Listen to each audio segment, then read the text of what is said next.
Está en línea Ana Clara Romero, que es diputada nacional y candidata a la reelección por el oficialismo a nivel provincial. Nos referimos a Despierta Chubut. Recordemos que desde ayer arrancó formalmente la campaña electoral 60 días antes del 26 de octubre, con vistas a las elecciones. Voy a saludar antes que nada a la diputada. Ana Clara, ¿me escucha? ¿Cómo va eso? Buen día. Sí, ¿qué tal? Buenos días, Carlos. Buenos días a toda la audiencia, a todo el equipo. ¿Cómo está usted? Bueno, bien, aquí estamos. Gracias por atendernos. Ahora, al contrario. Bueno, ¿no le dolieron las orejas? Ayer no le vio que dicen que cuando hablan mal de uno le pican las orejas. Mira, ayer era el cumpleaños de mi hijo, así que estuve abocado un poco a eso, así que sí, a la noche bueno, por ahí me conecté más. Se conectó un poquito más. Sí, bueno.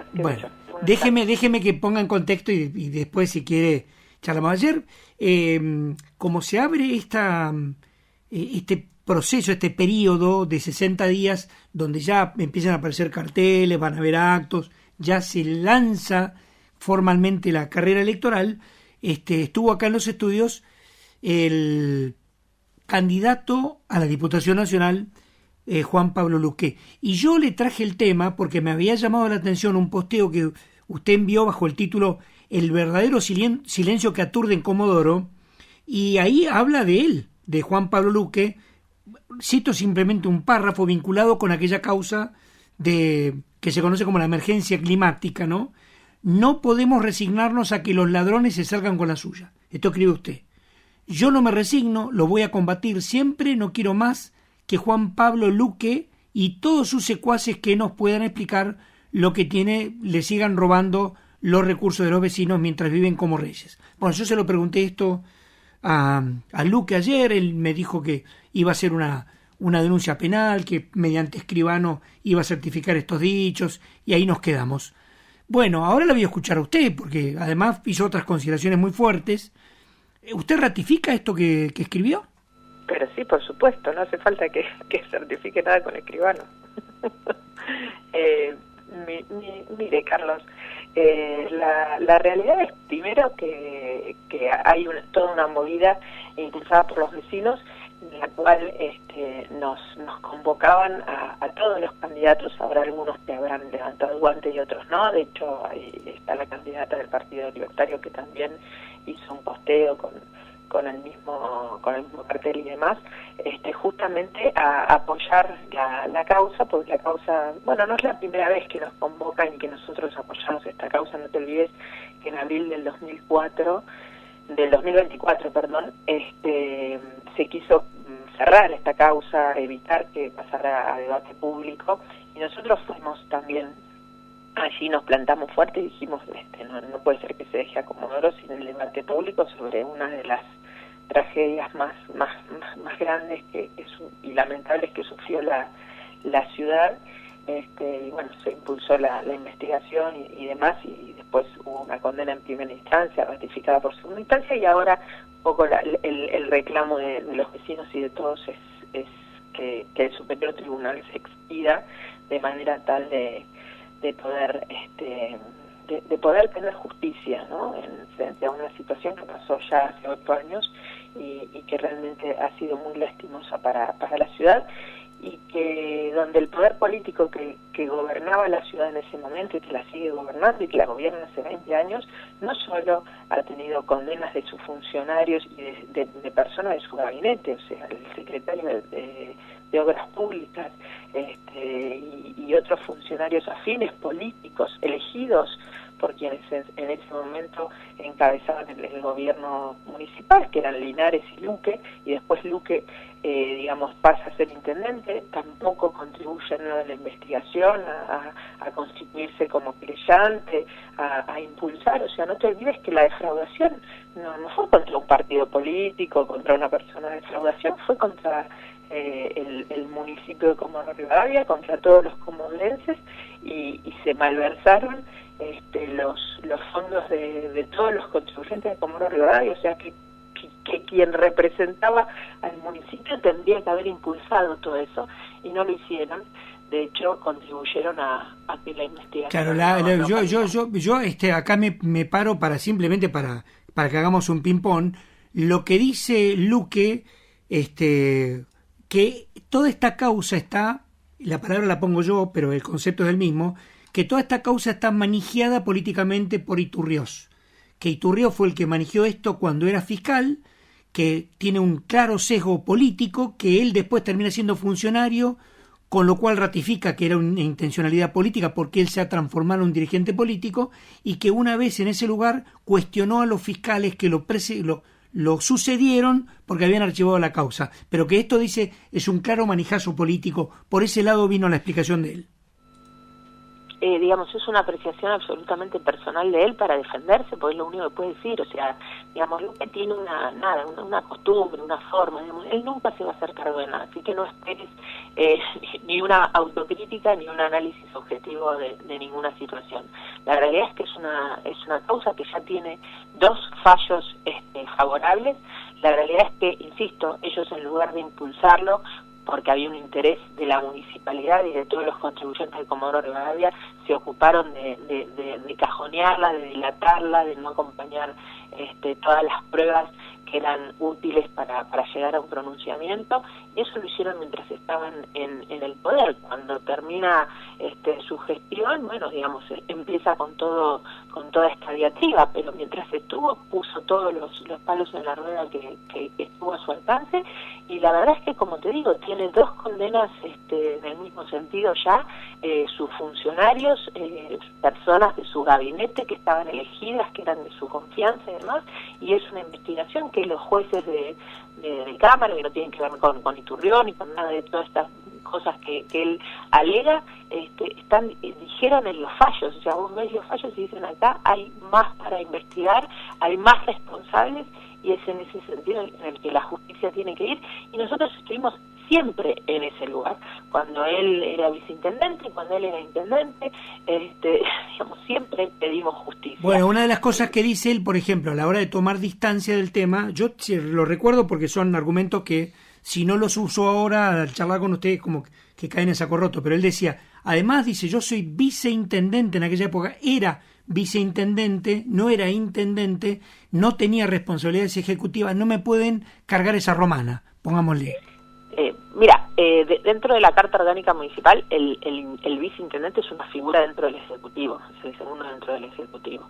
Digamos, y hay una responsabilidad política que no podés eludir de ninguna manera.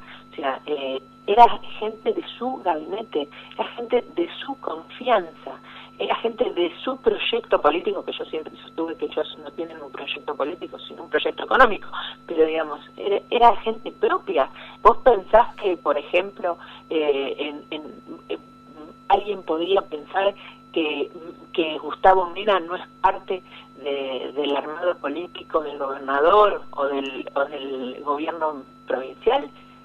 ¿Alguien podría el día de mañana, Gustavo Mena, pretender despegarse del gobierno provincial del que es parte? Bueno, esto es exactamente lo mismo. Él era el viceintendente que después lo sucedió al intendente. Entonces, digamos, son argumentos que no resisten el más mínimo análisis. Y en lo personal, te voy a decir que en la campaña del 2023, digamos, a fines de marzo del 2023, Juan Pablo Luque, yo estaba en un viaje, digamos, vinculado a mi rol, salió a decir, frente a la toma de tierras de Palazzo, que en un momento difícil de la ciudad y demás, salió a decir públicamente y con todas las letras que era algo que había armado yo, que ni siquiera no podría de ninguna manera hacer, ni siquiera tengo las herramientas para hacer algo así, más allá de que moral y éticamente estoy en las antípodas de eso, pero fíjate, con una absoluta digamos, impunidad, está en todos los titulares, también se lo denunció por calumnias e injurias, y él rápidamente se aforó en sus privilegios, señaló que él era intendente, que frente a una situación donde hay un interés público comprometido, él podía tener estas expresiones, por supuesto que jamás pidió disculpas. Así que la doble vara de Luque yo la tengo muy clara, así que haga todas las denuncias que quiera, y me va a dar la oportunidad de poder ampliar todos estos conceptos como corresponde y donde corresponde.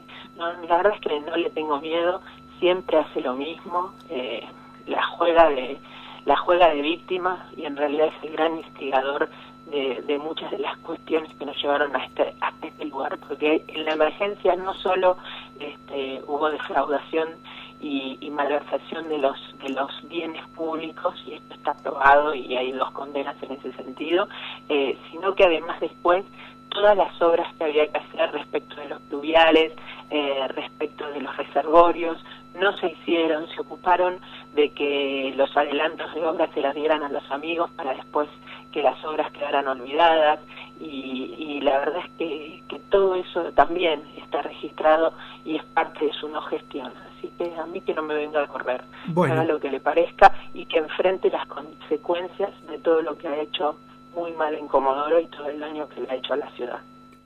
Permítame llevarla a su rol como diputada nacional. Ayer también lo sobrevoló Luque, pero más allá de lo que diga Luque, está bueno que lo explique.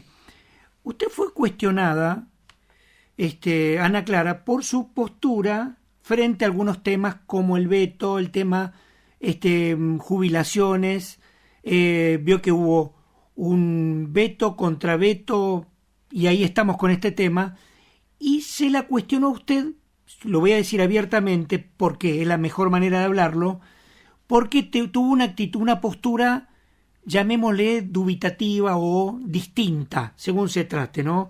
Por ahí se recostaba en la postura del gobierno. Es difícil levantar una mano en contra de algún tema de estos que estamos hablando que son sensibles, y se la hizo aparecer a usted como que era una desalmada, ¿no? Como que votaba en contra de dice, no, está en contra de los jubilados, está en contra de la universidad, está en contra de los discapacitados. Es una desalmada, Ana Clara Romero. Vamos a ponerlo así como título. Frente a esto, ¿qué tiene para decir? Que son mentiras, o sea, a mí tampoco me sorprende. Digamos, como no pueden, como yo no tengo el prontuario que tiene Luque, tergiversan lo que se refiere a mi labor legislativa, de la cual siempre he rendido cuentas, y me parece que eso a vos incluso te consta, porque cada vez que me han llamado y que he tenido que explicar cosas más simpáticas y más antipáticas, he puesto la cara. Respecto puntualmente de los vetos de discapacidad, de jubilados, que son los 2 que se han tratado, yo he sido también muy clara. Respecto de discapacidad, nosotros teníamos un proyecto, un dictamen se llama, donde era mucho mejor y muy superador de la ley que finalmente se terminó aprobando, porque estaba previsto el aumento por IPC, y no en términos de emergencia, sino que quedaba para siempre, para que quede claro, ¿sí? Nosotros planteábamos que todas las prestaciones para las personas con discapacidad y todo el nomenclador que contiene las prácticas para las personas con discapacidad tenía que tener una actualización automática. Y es más, te voy a decir, Carlos, yo en marzo del 2025 presenté de manera autónoma, por fuera de todo esto, un proyecto en ese sentido, porque veníamos hablando con las ONG y que estaba completamente desactualizado desde el 2021, o sea que por eso también quienes hoy se embanderan del 21 al 23 mientras que fueron gobierno, bien que miraron para otro lado, ¿sí? Entonces, en la primera votación voto en contra porque justamente tengo un proyecto superador por lejos, porque la emergencia nunca es la respuesta para mí a estas cuestiones de fondo. Ese proyecto no sale el del kirchnerismo o el de Arroyo, que es que tiene todas estas diferencias que yo te señalaba, va al Senado, lo aprueban, es el proyecto que veta el presidente de la Nación, y cuando vuelve a diputados, nosotros eso lo hablamos con Nacho, hicimos el análisis también de fiscal, y decidimos apoyar igualmente esta ley, aunque no era la mejor ley, y aunque incluso va a quedar muy dependiente de la reglamentación que se haga para ver cuál va a ser su alcance. Lamentablemente lo digo, porque nosotros planteábamos algo que era muy automático y definitorio. Como esta es una emergencia, le da mucho poder al mismo Poder Ejecutivo Nacional, que no tiene empatía con el tema, para resolver algunas cuestiones. Entonces, digamos, apoyamos porque entendimos que, aunque era un mal proyecto, era mejor que nada. Y evidentemente iba a redundar de alguna manera en algún beneficio y en una mejora de las situaciones de las familias y las personas con discapacidad. Así que ahí se votó a favor.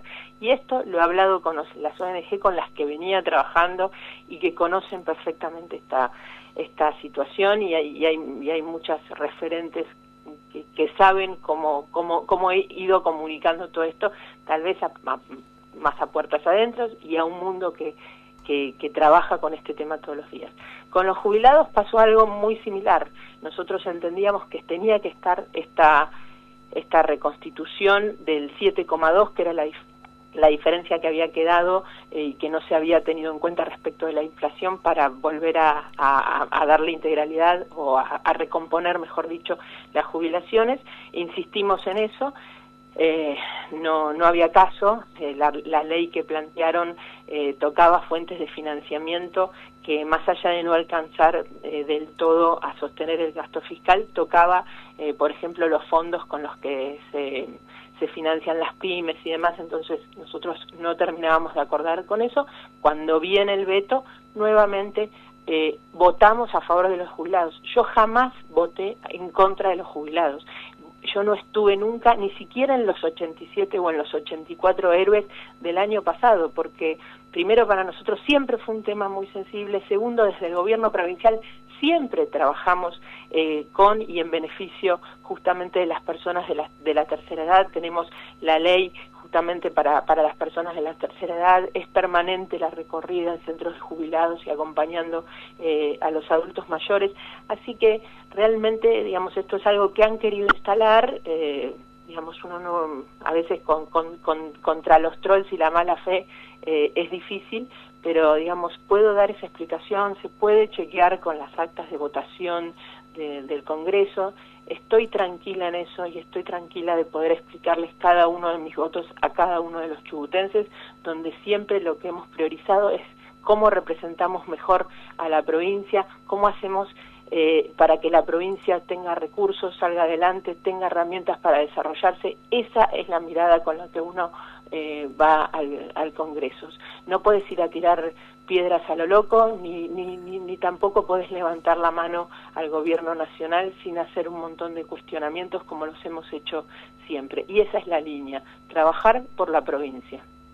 Doctora, muchas gracias por habernos atendido. Ha sido usted muy amable. No, por favor, gracias a ustedes. Hemos escuchado a la diputada Ana Clara Romero. Merecíamos su contraparte después de lo que escuchamos ayer, las acusaciones de Juan Pablo Luque. Escuchamos a uno, escuchamos a la dama, cumplimos con ambas voces.